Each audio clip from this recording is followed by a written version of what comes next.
자, 이어서 아까 12쪽에 12표에 그 조합원지 이전 개발법에는 없는 정비법은 이런 얘기가 있단 말이야. 이 조합원지가 이전되는지 안 되는지 원래는 돼야 정상이에요. 그런데 안 되는 예외 때문에 이제 이런 규정이 있는데 어느 때부터 안 되는지 를 정확히 보셔야 되거든요. 이는 조합원 수가 확대되는 게 아니라고 했잖아. 있는 조합원지가 이전되는 걸 얘기하는 겁니다. 원칙은 돼요. 원칙 보시면 조합 설립인가 이후에 설립인가 전에는 조합원도 없으니까 조합원지를 논할 필요가 없고 조합 설립인가 받으면 확정된다 그랬죠. 설립인가 후라 하더라도 양도 등으로 조합원 권리가 이전이 되면 그 권리를 취득한 자를 조합원으로 본다. 그래서 새로 소유자가 된 사람, 설립인가 후에 새로 아까 그 토지 등의 소유자가 된 사람이면 조합원이 된다는 겁니다. 이렇게 이전은 되는 게 원칙인데 안 되는 예외 때문에 하는 거라. 안 되는 것이 투기과열지구에서만. 투기과열지구에서만 안 되는 거예요. 자, 우리 투기과열지구는 투기를 막아야 되는 이런 곳인데 새로 소유자가 되는 사람을 다 조합으로 인정해 준다면 돈인 사람은 너도 나도 그냥 새로운 거 취득해서 조합원이 될 겁니다. 막아야 돼요. 그래서 투기과열지구에서만 재건축은 조합 설립인가 후에 재개발사원 관리처분인가 후에 건축물 또는 토지를 양수한 자는 새로 취득한 자는 조합원이 될 수 없다. 일단 예외도 있지만 요거부터 자 투기과열지를 전제로 해서요. 여러분 여기서도 예전에는 투기랑 관련된 재건축만 통제했던 거예요. 재개발은 통제 안 하다가 나중에 재개발이 들어갔어요. 그래서 세게 통제하는 게 지금도 재건축이고 약간 통제 안에다가 덜 통제하는 게 재개발이에요. 재건축은 지금 읽었듯이 재건축 조합의 설립인가 이후에 취득한 자는 조합원이 안 되는 게 원칙이에요.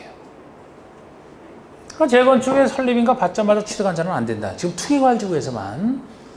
그러니까 아주 센 건데 재개발이라면 재개발 조합의 설립인가 후에 취득해도 조합원이 되죠? 언제부터 안 된다는 거예요, 재개발은? 관리처분 인가 이후에 취득한 자가 안 된다고요. 그러면 조합의 설립인가 이후부터 관리처분 인가받기 전까지 이 사이에 새로 소유자가 된 자는 조합원이 되는 거니까 재건축이 훨씬 독하게 통제하는 거지. 정확하게 그거 구별해 보세요. 원래 재건축을 좀 더 세게 통제한다. 그러니까 투기과열지에서 재건축은 설립인가 이후에 취득한 자. 재개발이라면 관리처분계획 인가 이후에 취득한 자가 양수한 자가 조합원이 될 수 없다는 겁니다. 그런데 여기서 양도 양수 개념에서 괄호 속에 보시면 상속 이혼은 제외. 상속은 어디서나 상속인에 가는 거 어쩔 수 없다 그랬고 여기서는 이혼도 제외예요. 그러면 이혼으로 예를 들어 재건축이라면 이혼, 조합 설립 인가 후에 이혼했다.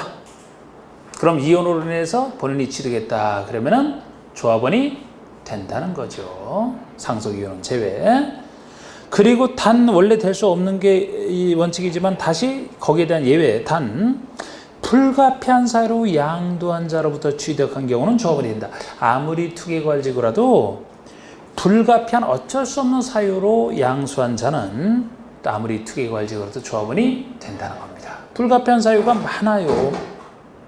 많은데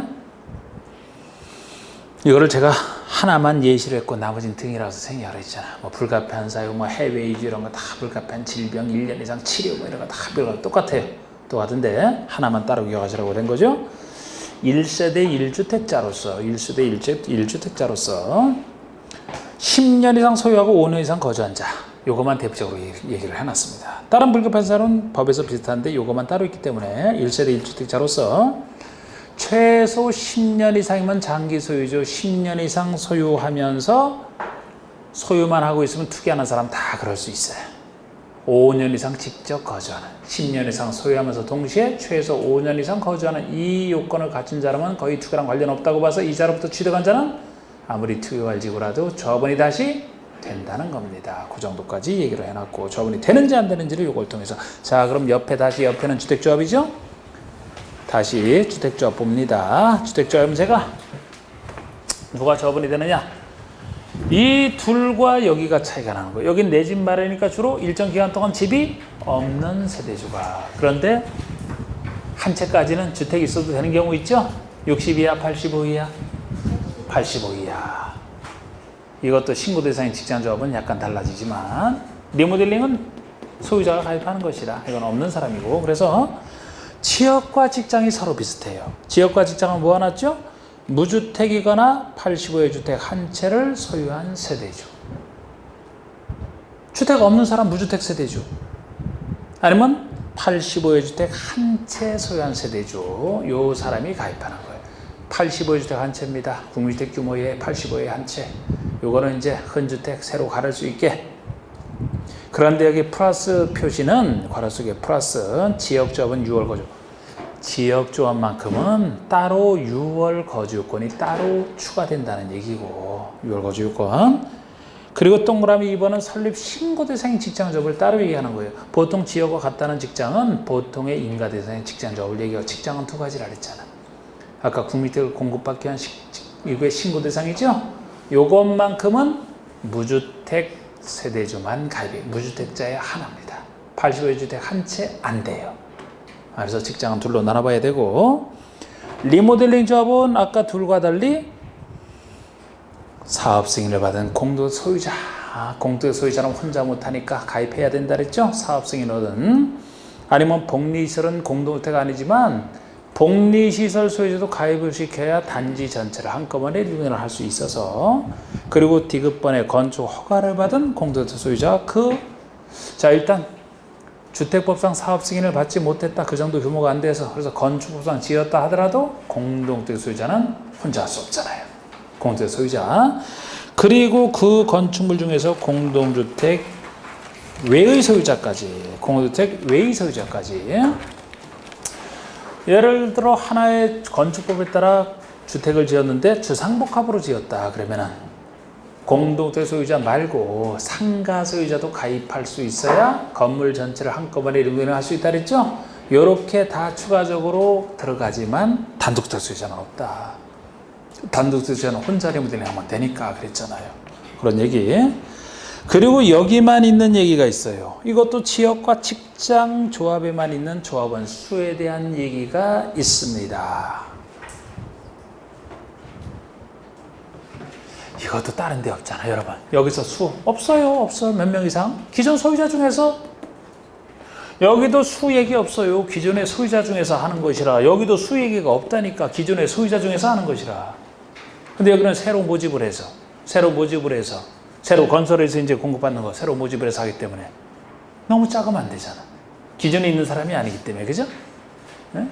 예를 들어 뭐 2명 모여서 뭐 조합 만들 수는 없잖아요. 그래서 수 제한이 여기만 있는 거라고. 지역과 직장에만.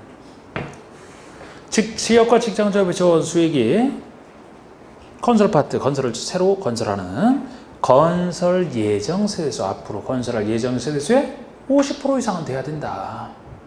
그러면서 이 수가 너무 작아도 안 되기 때문에 조합원은 20명 이상 동시에 갖춰야 된다. 이렇게 한 거. 지역과 직장에만 얘기하는 거예요.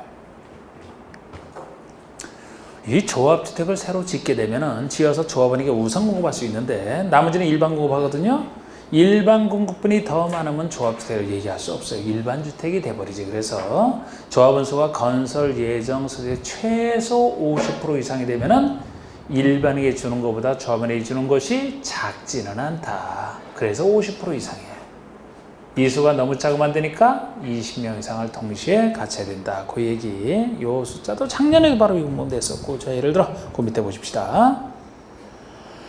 이제 그 밑에는 대의원의 얘기가 나와요. 그 대의원의 밑에는 종의 정권상이 나오고 있고, 이 대의원에 관련된 얘기는 개발조합과 정비조합 두 군데서는 나와 있지 주택조합에는 없는 얘기예요. 주택조합은 주택조합의 특유한 얘기가 따로 그 대신 소개가 돼 있어요. 자, 먼저 대의원회를 봅시다. 대의원회. 아까 조합원 수 얘기는 재작년에 나왔던 얘기고, 대의원회에서 또 작년에 또 개발법에서 나왔었죠. 자, 대의원회 개발조합부터 보시면 여기서는 이렇게 의결권을 가진 조합원 수로 따진단 말이에요. 의결권을 가진 조합원 수가 50인 이상인 조합원. 대의원회를 풀 수 있다. 이게 바로 작년에는 요거 하나만 맞히면 개발법에서 문제 맞췄잖아. 100인 1당에 둘 수 있다 해서 맞는 얘기로. 100인 1대. 구체적 숫자 100인이니까 50인 이상에 속하죠. 자, 우리 50인 이상이면 둘 수 있는 유일한 임의기관이라고 했죠? 요걸 옆이랑 비교해 보시면 정비법에서는 조합원 수가 100인 이상일 때 대의원회를 두어야 한다잖아. 그래서 총회 기관 중에서 뭐 총회든 임원이든 뭐든 웬만한 기관은 다 필수 기관이에요. 필수 기관. 그런데 개발법에서만 50인 이상일 때 둘 수 있는 임의기관이라 정비법만 하더라도 100인 이상일 때 두어야 한다. 필수 기관이니까 잘 구별해 보시고. 자, 다시 개발법에서 그 밑에 대의원 수는 이 수 얘기는 너무 중요한 건 아니에요. 그런데 대의원 수는 너무 작아도 안 돼요. 조합원 수에 최소 10% 이상은 돼야 된다. 근데 그 옆에 정비법에서도 그런 얘기는 비슷하게 있어요. 대의원에는 조합원의 10% 이상으로 하되 여기는 최대 인원수까지 있어요. 10% 이상은 최소는 똑같은데 조합원의 10분의 1이 만약에 100인을 넘는다 그러면 너무 많아도 안 된다. 그 10분의 1이 최대 한도. 조합원의 10분의 1 범위 내에서 100인 이상으로 구성이 가능하다. 대충. 자, 그 아래 총회 정권사항 보세요. 대의원회가 총회 권한을 대행하려고 있는 건데 총회 정권상은 총회에서만 전적으로 권한을 가지고 있는, 즉 반대로 얘기하면 대의원회가 대행할 수 없는 사항이라고 표현하는 게 총회 정권상이잖아요. 그러니까 대의원회는 총회 정권상으로 정해진 것 외의 나머지를 대행할 수 있는 거예요. 어느 표현이든 상관없어요. 그 대신 개발법에서는 이 5가지만 나와 있기 때문에 요거를 더 많이 문제를 물어봤고 정비법에서는 훨씬 총회 정권상이 많기 때문에 대의원의 역할이 정비법이 훨씬 줄어들어 있어요. 그런데 요거는 아직은 개발법만큼은 덜 나왔어요. 그래서 어쨌든 개발법의 총회 정권상 5가지를 정확히 알아두시고 대의원회에서는 그 차이점으로 몇 가지만 짚어나가는 이런 식으로 할 겁니다. 자, 우리 개발법의 총회 정서, 즉 대의원회가 대행할 수 없는 사항은 5가지. 1번 정관 변경, 조합의 약속이 정관이고 약속을 변경한다는 건 제일 중요한 거 아닙니까? 그리고 4번 임원의 선임, 임원을 뽑는 거예요. 해임도 아니고 대의원도 아니고 임원의 선임만, 조합장 이사감사 뽑는 거. 그리고 5번의 조합의 합병에서는 조합원의 존립에 대한 얘기라 당연히 중요하다. 이건 당연히 중요한 건데 2번, 3번에 제가 밑줄 거는 게 2번은 개발계획 수립 변경이요. 3번은 환지계획 작성을 얘기합니다. 실시계획만 없다는 거예요. 실시계획 없기 때문에 그 아래도 제가 5번 밑에 아닌 예로서 사업 실시계획 수립 변경은 아니다. 대의원 선임입니다. 아니다. 이거를 따로 밑줄 그어놨는데, 자 여러분, 개발법에서는 지금 항상 조합이 할 때는 뭐 개발법에 하면서 여길 찝네? 여길 찝어야지. 이 조합은 항상 환지 방식만 시행자가 되기 때문에 조합이 사업 시행한다면 3가지 계획밖에 없어요. 여기랑 이 계획밖에 없는 건데 조합은 전체를 대상으로 하는 게 총회고, 총회 정권상이라는 것은 조합원이 제일 중요한 게 환지. 이거랑 비슷한 게 이거죠.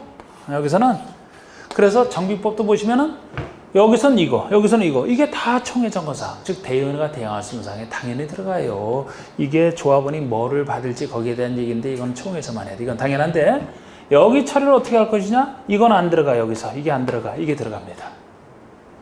오히려 여기도 있다 보시면 저기랑 비슷한 게 정비계획 아닙니까? 실시계획과 비슷한 게 시행계획이고, 요거는 총회 정권상에 들어가요. 정비법에서는. 여기서는 이게 안 들어가고 요게 들어가죠? 요게 들어가는데 여기가 더 양이 많은데도 이게 정비법에서는 안 들어가. 이런 차이점이 있어요. 어려운 거 아니야. 이해만 잘 하시면, 이게 지금 조합원 입장에서 제일 중요하니까 양쪽에 총회 정권상에 들어가는 건 당연해요. 그런데 오히려 여기는 안 들어가야 정상이야. 안 들어가야. 왜?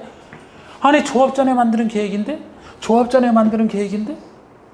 그럼 이 계획을 행정청이 만들 때는, 제가 시행자 밑에 있는 계획은 시행자가 만든다 그랬죠. 시행자 전에 계획이면 행정청이 만드는 거죠. 행정청이 만들 때 먼저 만들어지는데 조합이 구역 지정 이후에 만들어지는 거 아닙니까? 요거 할 때는 조합이 없어요. 그런데 무슨 여기서 총회 결의가 나와? 말이 안 되지, 그죠? 왜 타임머신 타고 탁 돌아가서 여기서 할까요? 원래는 안 들어가야 정상이에요. 그런데 여기는 왜 들어가는지 제가 여기에 특이한 얘기 있다 그랬잖아요. 원래 행정계획 수립할 때는 주민의 동의 필요 없는데 여기서는 주민 동의 필요 없잖아. 그래서 이것도 필요 없고. 근데 여기는 주민 동의가 필요하다. 주민의 의견을 듣는 거랑 동의는 달라요. 주민의 의견은 많이 듣지만 동의랑은 완전히. 그런데 여기서는 특이하게도 있다. 환지 방식으로 하고자 개발계획 수립할 때는 환지방식은 당연히 당사자가 스스로 시행하는 게 특징이기 때문에 당사자가 반대하면 정해지도 안 하기 때문에 환지방식으로 개발계획 수립할 때는 개발계획 수립할 때 동의 요건 일반 동의 면적 3분의 2 총수 의견의 동의를 받는다 그랬죠? 이게 여기에 비해서 특이한 거란 말이야. 특이한 거. 그것 때문에 총회 길이 여기서 나오는 거예요. 여기서 글쎄 그 동의를 원래 받아야 적법한 개발계획이 되는데 못 받았다. 못 받는 경우도 있어요. 못 받았다 하면은 위법한 상태에서 나중에 만들어진 조합이 과거에 동의를 받지 못했던 개발계획에 대해서 조합이 만들어진 상태에서 총회에서 이 동의 요건을 여기서 의결을 했더라면 과거로 소급해서 불법 있던 이것이 합법적인 것으로 바뀐단 말이에요. 그런 규정이 여기만 특수한 것이 있어서 총회의 정권상에 이게 들어가는 겁니다. 여기서는 아무리 총회 정권상이 넓어졌다 그래도 들어갈 수가 없는 거지. 여기에 대한 동의 요건 자체가 없기 때문에. 차이점.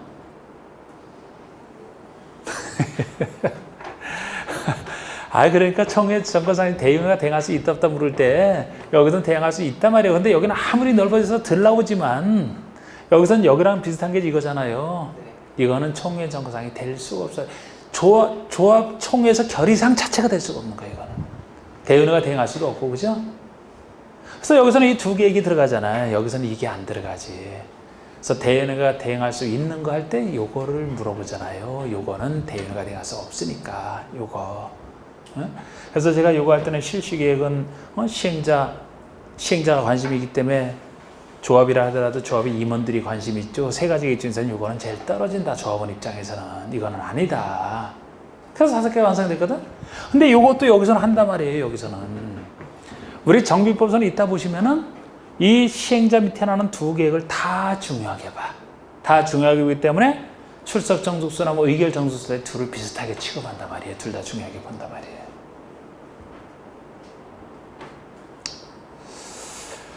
제가 표정을 잘 못 읽는 건가? 이게 어려움을 느끼는 것 같아요. 어려워요, 이거? 에? 어려워요? 쉬워요?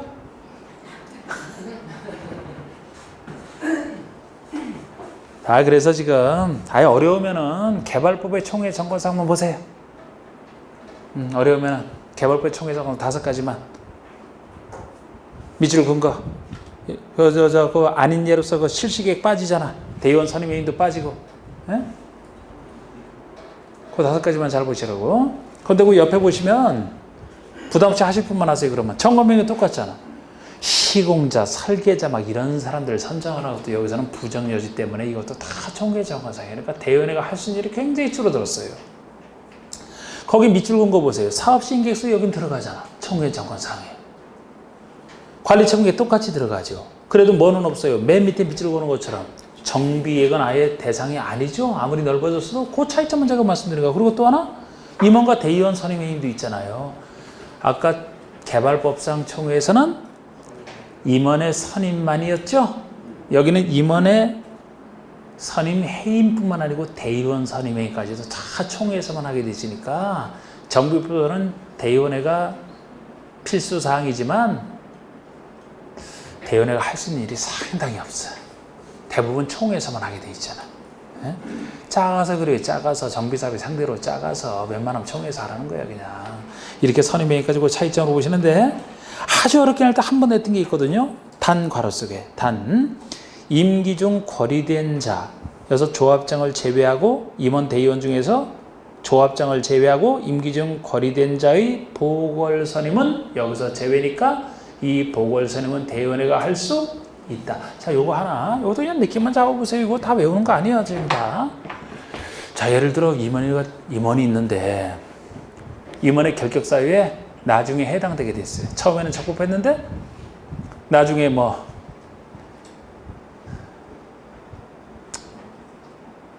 비성년 후견이 됐다. 예를 들어서 나중에 술을 너무 과하게 먹어서 필름이 끊겨졌는데 회복이 안 돼서 예를 들어 성년 후견이 됐다. 그러면 비성년 후견 결격사유에 해당됐죠? 거리가 됐죠? 그러면 자동 자격상실이죠? 그러면 남은 기간 동안에 권리를 행사할 자에게 보궐선임하는 거잖아. 보궐선임. 이 보궐선임은 간단한 거예요. 보통의 처음 선임하고 해임 이런 게 중요한 것이지 거리된 자가 있어서 남은 임기 동안에만 한다? 이게 보궐 선임하는 건데 요거는 간단하게 보는 거예요. 그래서 요거는 대의원회가 대행할 수 있게 하는 거예요. 그러나 조합장은 아니라고. 조합장만큼은 조합을 대표하는 사람이기 때문에 아무리 임기가 얼마 안 남은 상태에서 보궐 선임한다 해도 조합장만큼은 총회에서만 하라는 거예요. 아, 많이 했습니다. 많이 했어요. 자, 옆에 보세요. 이제 주택조합 보시면 여기만 나와야 되는 얘기. 조합원의 탈퇴와 비용 환급과 조합원 모집에 대한 얘기. 예? 뭐 작년, 재작년에도 이거 이렇게 했던. 자, 우리 총회 탈퇴 비용 환급. 조합원은 탈퇴할 수 있어요. 그리고 탈퇴하게 되면 탈퇴한 조합원은 본인이 부담한 비용에 환급을 청구할 수 있어야 됩니다. 이때 비용의 환급 청구할 때는 괄호 속에 제명된 조합원도 포함이에요. 자진 탈퇴한 것뿐만 아니고 자기 없어 제명이 됐다? 아니 제명이 됐다라고 해서 왜 비용 환급을 청구 못해요? 이미 본인이 낸 거는 조합원이 안 돼서 물건 못 받으면 당연히 청산파 환급받아야지. 아무리 제명됐다 하더라도 물건만 못 받을 뿐이지. 그래서 이것도 비용 환급을 청구할 수 있고요. 조합원 모집할 때 얘기든 요거는 지역과 직장에만 적용되는 규정이에요. 리모델링만 하도록 새로 모집하는 거 아니에요. 여기 개발조합, 정비조합, 리모델링 조합은 새로 모집하는 거 아니지. 기존의 소유자가 그중에서 동의한 사람이 이렇게 하기 때문에 지역과 직장만큼 새로운 조합 모집할 때는 옛날에는 그냥 신문에 모집하고 말았는데 지금은 하도 부정이 많아서 시장은수가 모집하는 그거는 파악하고 있겠다. 지역과 직장 조합원을 모집하려는 자는 시장은수 구청장에게 신고하고 공개 모집하라. 뭐 인가나 승인받는 거 아니에요. 그냥 신고만 하면 돼. 내가 모집한다라고 신고만 하고 모집하라는 거예요. 그리고 공정하게 공개 모집하라는 겁니다. 단 공개 모집했는데 그 이후에 결혼이 발생해서 결혼을 충원한다라든지 처음부터 다 미달이 돼서 재모집을 한다 그럴 때는 처음 모집할 때 신고로 시장이 다 파악하고 있으니까 재모집 충원 등을 할 때는 다시 신고할 필요 없고 선착순으로 할 수도 있다는 원칙과 예외 잘 구별하시면 됐고요. 자, 이제 그 아래 보충 얘기는 개발법과 정비법에만 있는 임원에 대한 비교입니다. 임원에 대한 비교예요. 이것도 쫙 봐도 도시개발조합은 간단하고 정비조합이 벌써 쫙 퍼져 있잖아. 예? 자, 우리 도시개발조합의 임원을 보시면 조합장 1인과 이사감사를 2명. 조합장은 1명, 대표자는 1명 됩니다. 이사감사는 수제안이 없어요. 그런데 둬야 돼. 그리고 의결권을 가진 조합원 중에서 총회에서 선임한다. 이렇게 의결권을 가진 조합원 중에서 조합원이 아닌 자는 조합원이 임원이 안 돼요. 그래서 뭐 토지 소유자가 아니면 토지 소유가 조합원이 되기 때문에 임원도 될 수가 없는 거죠. 토지 소유가 아니면. 이렇게 의결권의 조합원 중에서 총회에서 선임한다. 이렇게 돼 있는데 다른 얘기는 없거든요. 근데 정비법에서는 여기서 임원의 자격부터 수까지 임기까지 막 피곤하게 다 제한한단 말이에요. 법에서. 그래서 복잡해지는데 개발법은 간단합니다. 이번에 조합장이나 이사회. 자, 조합장이 대표자고 이사가 집행기관 중에서 조합장의 총괄 업무를 나눠서 하는 게 이사라 그랬죠? 감사는 감사고. 그래서 조합장이나 이사, 집행기관인 조합장 이사의 유명한 얘기. 자기를 위한 조합과의 계약이나 소송에 대해서는 감사가 조합을 대표하는, 감사가 이때만큼은 대표자가 된다라는. 3번의 임원은 또 그 조합의 다른 임원이나 직원을 겸할 수 없다. 겸직금지. 한 조합에서 여러 사람이 같이 역할을 맡아서 하게 되면 부정을 통제할 수 없다. 그래서 같은 조합 내에서 임원과 직원도 겸해서는 안 돼. 임직원 겸직금지라고 합니다. 또 같은 목적의 사업을 하는 다른 조합의 임직원도 겸할 수 없다.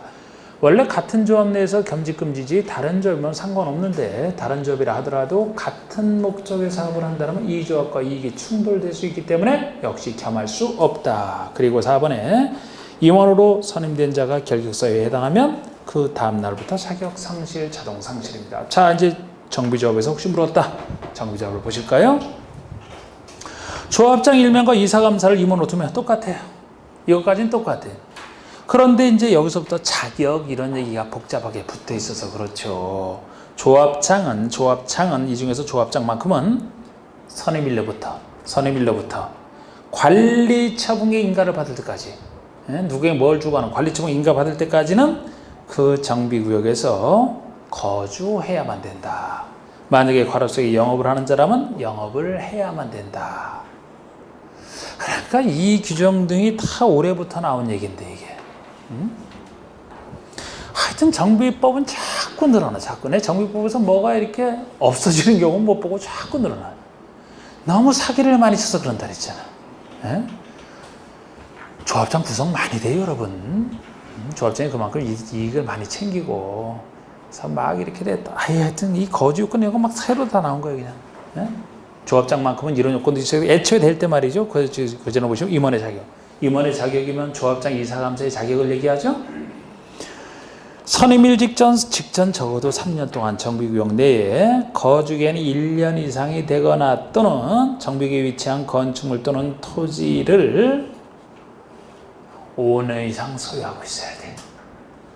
그러니까 정비법에서 임원, 조합장, 이사감사가 되려면 단순 소유자만으로, 조합원만으로 되는 건 아니고 거주요건 또는 소유권 중에 하나를 채워야 되는데, 거주요건이라면 소유요건보다 여러분 거주요건이 더 중요한 거죠, 그죠?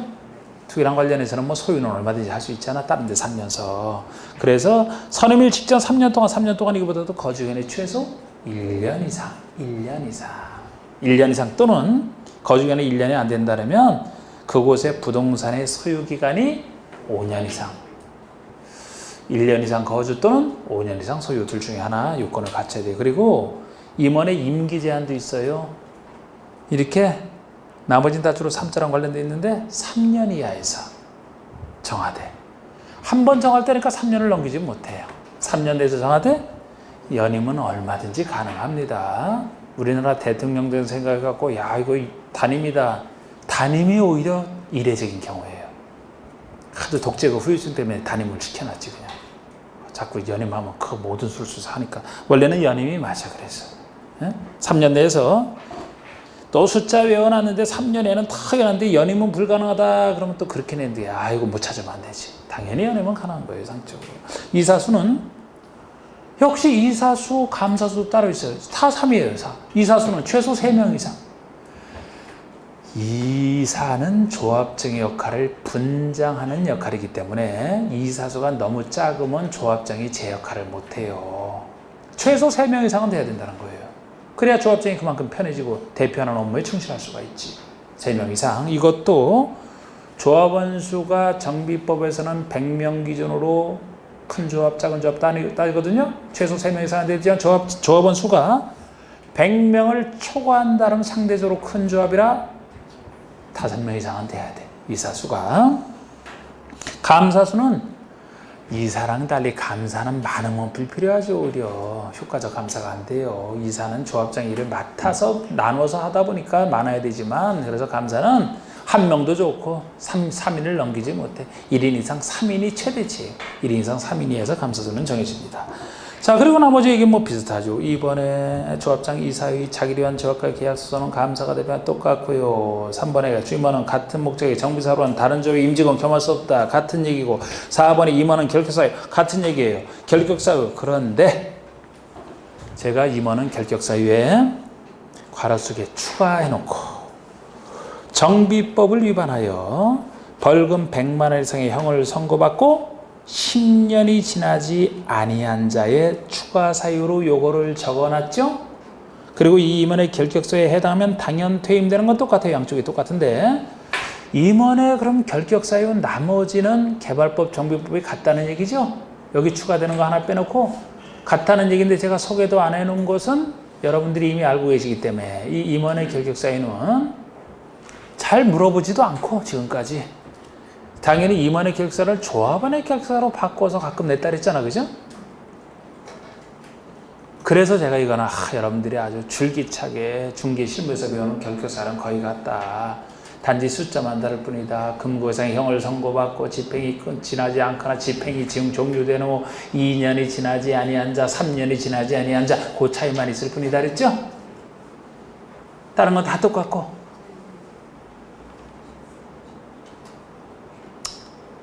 중개실무에서는 몇 년 지나지 아니한 자, 3년. 공법에서 여기서는 그 숫자만 다르다 그랬잖아. 나머지는 똑같은 구조고, 뭐 선고유예 이런 거 안 포함되어 똑같은 얘기잖아. 잘 아시니까. 그런데 정비법은 개법부랑 그것까지는 똑같은데 추가로 더 있는 것이 다른 법을 위반한 경우 정비법 자체를 위반했을 때는 금고의 상대 아니고 100만 원 이상의 벌금을 선고받아도 무려 5년에서 10년으로 바뀌었다 그랬죠? 10년이 지나야만 되지 10년이 지나지 않은 자는 안 돼요. 이렇게 정비법 자체를 위반할 때 이렇게 별도로 세게 돼 있는 거 이것도 최근에 바뀌었잖아요. 5년에서 10년으로 바뀐 거잖아요 이게. 그래서 그것만 소개시키는 거예요. 근데 바뀌고 나서 오히려 공부하기는 좀 더 좋아졌다. 굳이 이걸 한다라면 100만 원 이상 10년 다 10이랑 관련돼 있네? 0 하나 더 붙이고 늘 붙이고지? 그래서 100만 원 이상 형의 선고를 받고 센 거죠. 아유. 여기에 이 임원들 정도가 되면은 참 그 100만 원 벌금? 100만 원이면 한 번 술집에서 나올 비용 같은데? 이걸로 모자랄 것 같은데 이 사람들은? 아예 막 이런 사람들이 막 하는 게 접대 받고 뭐 이렇게 하는 게 다 이런 건 얘기는 하면 안 되고 하여튼 있어요. 그래서 벌금의 형한 이상 형을 선고만 받아도 10년이 지나야지만 임원이 될 수 있다는 겁니다. 곧 따로 기억하시고. 그러나 역시 여기서 나오는 얘기가 그러나 퇴임 전의 관여행위는 효력을 잃지 아니한다. 퇴임 전에 이미 관여했어요. 유효합니다. 그러니까 당연히 퇴임 이후에 당연 퇴임돼서 아무리 관여, 그건 당연히 무효고, 우리 퇴임 전에 관여행위는 이걸 다 무효로 만들어본 거기 터져본 게 다 무효가 되기 때문에, 그죠? 안정성으로 해서 퇴임 전에 관여행위는 무효라는 틀려 효력을 잃지 아니한다. 이 5번에 조합장이 아닌 조합임원은 대의원이 될 수 없다. 이 얘기도 나왔던 것인데, 임원과 대의원의 겸직금지 그 중에 하나를 얘기하는 겁니다. 그런데 뭐가 조합장이 아니네 제가 밑줄을 그어놨어요. 그러면 결국 대의원이 될 수 없는 것은 임원 중에서 이사, 감사가 대의원한 경우가 수 없다는 이 조합장은 대의원이 될 수 있다는 얘기죠. 조합장이 아닌. 여기서 조합장을 포함한 그럼 틀리잖아. 조합장이 대의원의 의장이 보통 되는데 다른 데 가서 일 보느라고 못 보내지 않는 이상 보통 돼요. 조합장이 대의원의 의장이 되는 경우에는 바로 대의원으로 보거든요. 그래서 조합장은 대의원이 되는 거예요. 이사, 감사가 안 된다는 겁니다.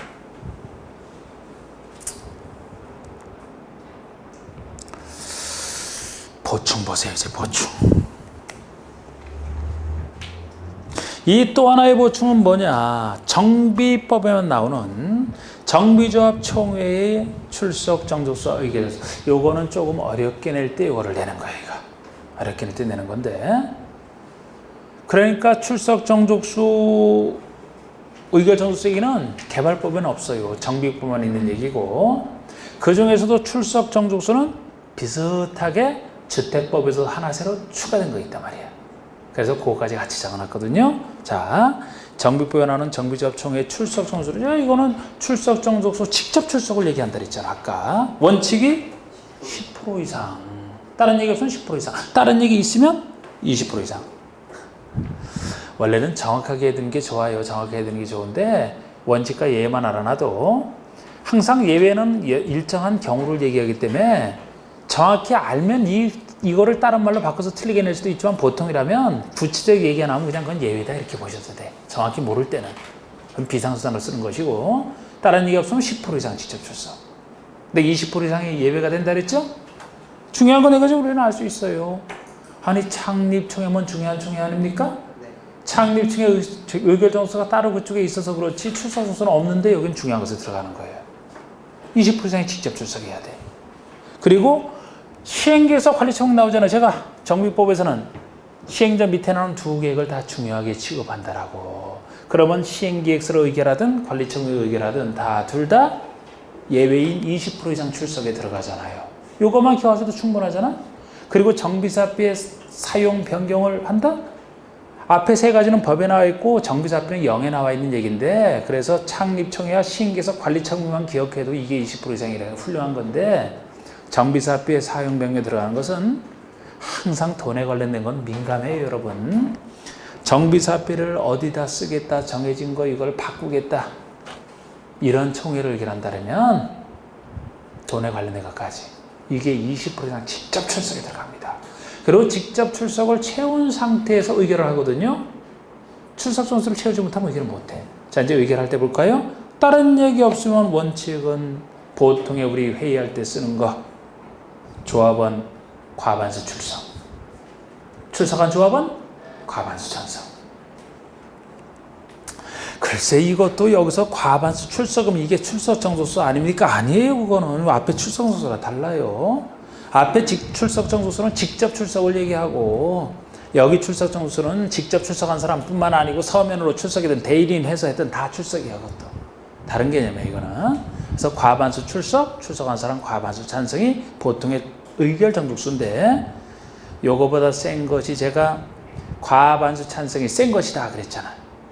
이게 제적 과반수를 얘기한다 그랬죠? 이거 센 거를 기억하시면 돼. 이제 센 거를 기억한 상태에서 제일 센 거는 거기에 대한 예의로 따로 생각하시는 거예요.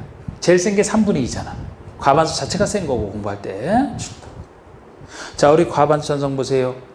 정관 변경이에요. 정관 변경. 다른 얘기 없이 정관 변경에 대한 과반수를 보셔야 돼요. 정관 변경은 약속의 변경이라 중요한 거 아닙니까? 거기다 또 중요한 거? 시행기획서 관리처분계. 요것도 제가 중요한 거로 본다 그랬잖아. 직접 출석 정도수에서는 이게 20%짜리였고 의결할 때는 과반수 찬성이 되는 거예요. 그러니까 정관 변경과 시행계획서 관리처분계획 이렇게만 나오면 이것이 의결 정도수는 중요한 과반수 찬성이 되는구나. 근데 이 내용 중에서 일부 더 들어가면 이것이 제일 센 부분이 되는 거예요. 3분의 2. 보세요. 조합원 3분의 2 이상 찬성이 의결에서는 최고잖아. 최고. 그래서 아까 설립인가를 받았던 거고 인가 바꿀 때도 이거였잖아요. 총회에서. 그런데 우리 여기만 나와 있는 것은 시행계획서 관리처분계 수립변경에 대한 내용을 의결할 텐데 그때도 어떤 내용이 들어갑니까? 정비사비가 10% 이상 늘어날 때잖아. 그냥 시행계획서 관리처분계 중에 하나가 나오면은 과반수 찬성인데 그 내용 중에서도 정비사비가 10% 이상 늘어난다. 아이고 10% 이상 많이 늘어나는 거예요. 아주 민감하다니까. 이런 것은 제일 센 3분의 1. 그리고 정관 변경이 아까 제가 과반수라고 했죠. 근데 정관 변경 내용 중에서도 구체적 얘기가 들어갔다. 우린 구체적 얘기는 알아도 되지만 정확하게는 정관 내용 중에서도 더 중요한 것들. 제가 조합원의 자격을 바꾼다 아니면 조합원의 제명 탈퇴 교체라면 조합원 자체가 바뀌어지는 것들이죠. 조합원의 자격 등에 대한 거. 아니면 정비구역의 위치 면적, 구역을 바뀌게 되면은 거기에 따른 조합원도 역시 바뀌게 되겠네요. 아니면 조합의 비용 부담 및 조합의 회계나 정비사업비 부담 시기 즉 돈에 관련된 거 하나, 시공자 설계자 할 때도 선정할 때 많은 대물 속에서 이게 많이 되기 때문에 이것도 총회에서 센 의결을 거쳐야 된다는 거예요. 부정이 하도 많다 보니까 크게 네 가지는 다시 3분의 1가 되는 거예요. 즉 조합원의 자격 등에 대한 거, 정비구역 위치를 바꾸는 거, 돈에 관련된 거, 점검의 내용 중에서 그리고 시공자 설계자 선정하는 거 크게 이 네 가지 말이 들어가면 제일 센 동이 3분의 2 결의. 그 아래 참고 보시죠. 참고. 주택법에서 주택조합에서도 총회에 할 때 다른 얘기는 없고 출적 정속수 얘기만 나오는데 보통처럼 10% 이상이 출석하면 돼요. 보통이라면. 그런데 여기는 20% 이상이 다만 창립총회 또는 국토교통부로 영의정하는 사항을 의결하는 총회는 20% 이상 지정수사. 창립총회는 역시 정비법처럼 중요하니까 창립총회는 20%가 되는데 기타 국토교통부로 영의정하는 사항은 대통령 영도 아니고 규칙이잖아. 규칙. 이거 중에 일부를 글쎄 작년에도 냈었어요. 그런데 이건 제가 엄청 많아. 소개도 안 시켜놨어. 그런데 제가 이것까지는 내용 볼 필요 없고 역시 구체적 내용이 나오면은 예외다 이렇게 생각하시라고. 구체적 내용을 물어보면 그냥 20%에서 직접수석 이렇게 예외다 이렇게 보시면 돼요. 자, 이제 13번에 이제 정비법에 나오는 건설사 등급자를 시공자로 선정할 때 얘기인데 이것도 최근에 작년인가 재작년인가 한번 나왔던 거잖아요. 이거는. 자, 오늘 요거 하고 나서도 아직 여기 안 끝나서 지금 조합까지만 끝났잖아요. 다 세 가지가 다. 이거 비교 이게 뭐 다 남았다니까? 공부할 게 많아서 좋죠? 자, 우리 13번에서 건설업자나 등록자라 시군자로 선정할 때 이게 거기 시행자가 누가, 선정 시기, 어떻게, 선정 방법, 기타 이렇게 순서로 딱 돼 있는데요. 시행자 중에서 조합 나오고 있고 그 밑에 토지등 소유자 나오고 있고 그 밑에 시장운수나 지정개발자나 토지주택공사 등이 나오고 있어요. 그런데 이게 바로 시군자를 선정할 때 진짜 참 이것도 자꾸 이렇게 지금 덧붙여 나가고 있는 건데 옛날에 이런 규정 없을 때가 진짜 조합장들도 엄청 구속될 때란 말이에요. 이 시공자 선정할 때 그 건설업자, 건설회사 여기랑 그냥 뭐 여러 가지 지원받고 막 담합이 많아서 참 이거를 일부만 통제하는 게 들어간 거예요. 그래서 여기서는 조합이나 토지등 소유자가 특히 시행자서 민간 시행자가 민간인을 시공자로 선정할 때 특히 문제가 되는 규정이에요. 시장을 수등할 때도 나와 있지만 이건 별 문제 안 된단 말이에요. 이게. 그래서 특히 일본의 조합이 할 때랑 토지를 할 때 선정 시기와 방법 중에 하나를 통제한다. 둘 다 통제하는 건 아니고 둘을 구별할 수 있어야 됩니다. 조합이 시행자라면 선정 시기부터 보세요. 조합 설립 인가 이후에 건설업자 등을 선정하라. 그 아래 토지등 소유자라면 사업 시행 인가를 받은 후에요. 이 두 차이부터 아셔야 된다니까. 자, 여기 보세요.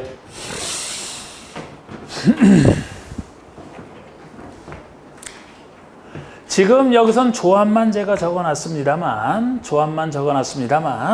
민간 시행자라면 토지등 소유자도 있잖아요. 조합을 대표적으로 적어놨을 뿐이지 이건 재개발 사업 할 때만 아니지만 그럼 이 두 사람이 시공자를 선정할 때 두 민간인 중에서도 항상 제가 단체를 좀 더 믿어준다 그랬죠? 이건 단체가 아니고 이 사람들끼리 그냥 모여서 하는 거예요. 이거는 이 사람들이 단체를 만드는 것이고 이걸 좀 더 믿어주기 때문에 선정 시기에서 조금만 있으면 점심 먹으러 가요. 정신 차리시라고 그러니까 자 여기 봐 점심 먹는다니까 정신이 바짝 나죠? 다 됐어. 자 보세요. 자 우리 조합이 한다면 지금 언제라 그랬어요? 선정 시기가 좀 전에 읽었잖아.